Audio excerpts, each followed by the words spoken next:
Tataasan na rin pong multa sa mga tinatawag na mga jaywalker, yung mga tao na tumatawid sa maling tawiran. Bukod sa multang 500 piso, yung pong mga mauhuli ay paglilinisin din ng mga baradong estero. Nakatutok si Jamie Santos. Kaliwat ka ng mga babala na ang pinakalat ng MMDA sa mga pangunahing kalsada sa Metro Manila para tumawid sa tamang tawiran at maiiwas sa aksidente ang mga pedestrian. Pero sadya yatang marami ang hindi alintana ang panganib.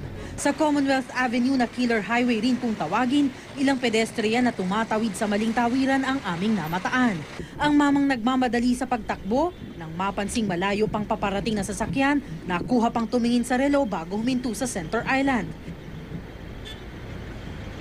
Sa di kalayuan ng footbridge, ang isang ito bubuelo na sana sa pagtawid. Nang mapansin kami, bumalik na lamang sa sidewalk. Ito naman tila namamasyal lang sa Center Island. Nang makahanap ng tiyempo, buong tapang na tinakbo ang Commonwealth Avenue. Ang mga ganitong insidente nais nang matigil ng MMDA. Masyado mataas yung rate ng ng jaywalkers.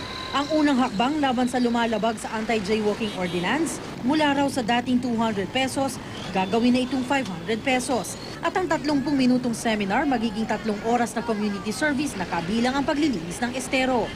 Ide-deputize din ang 3 cities na ma-implement ito. Unang-una, Commonwealth, Quezon City yan, Pasig, and Taguig and Pasay. Pero hindi kagad ito bukas or next week kasi magkakaroon pa ito ng kaukulang publication.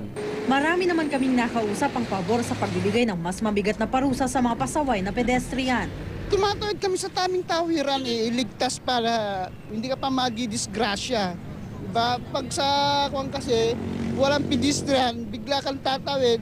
Pag na-disgrasya ka, wala kang laban. Dapat lang po para hindi po masanay na tumawid sa mga ganyang kalsada na delikado. Jamie Santos, Nakatutok, 24 Oras.